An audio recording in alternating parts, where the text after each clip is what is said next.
महाराष्ट्रातले इतरही महत्त्वाचे मतदारसंघ आहेत, तिथे कोण आघाडीवर पिछाडीवरती आहे ते चित्र आपण बघतोय। TV9 एक्झिट पोल नुसार महाविकास आघाडीला 25 जागा मिळतील, तर महायुतीच्या पदरात 22 जागा पडतील असा अंदाज सांगतोय। तर महाराष्ट्रात इतर म्हणजे अपक्ष जे आहेत त्यांना 1 जागा मिळू शकते।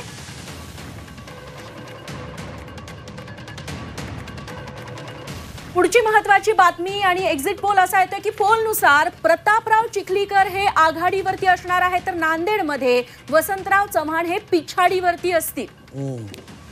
मराठवाड्यातली आणखी एक जागा आपल्याकडे साधारणपणे एक ट्रेंड होते। मराठवाड्यात पंकजा मुंडे आपण मगाशी सुरुवातीला बघितलं, तो पण TV9चाच पोल होता पंकजा मुंडेंचा। आणि आता प्रतापराव पाटील चिखलीकर म्हणजे कुठेतरी हे बघा, हा एक महत्त्वाचा TV9चा राजन विचारे ठाण्यातला राजन विचारे आघाडीवरती। ह्या सगळ्या गोष्टी तुम्हाला म्हणजे आपल्याला जो महत्त्वाचा मगाची टॉकिंग पॉईंट जो होता ना रेश्मा, की ठाणे मुंबईतले निकाल साधारणपणे कसे येतात, मला लवकरात लवकर तुम्ही कल्याणची पण आकडेवारी द्या, कल्याणचा अंदाज काय, कारण दोन्ही एकत्र आपण घेऊ शकू।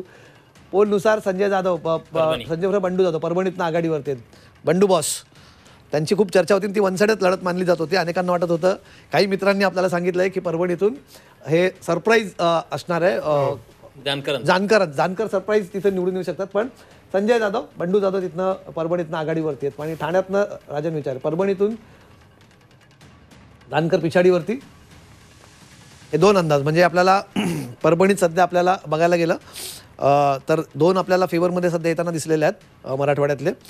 नांदेड आणि बीड हा भाजपच्या फेवरमध्ये इथे जालना सुद्धा तीन बरोबर, जालना आणि संभाजीनगर शिवसेना खैरे आपण बघितलं, म्हणजे 5 साधारणपणे जागांचे कल आपल्याकडे आहेत। लातूर आपल्याकडे लातूर उस्मानाबाद आणि यायचा बाकी त्याचा कल आपण बघूया साधारणपणे ते काय येतील। पण ठाणे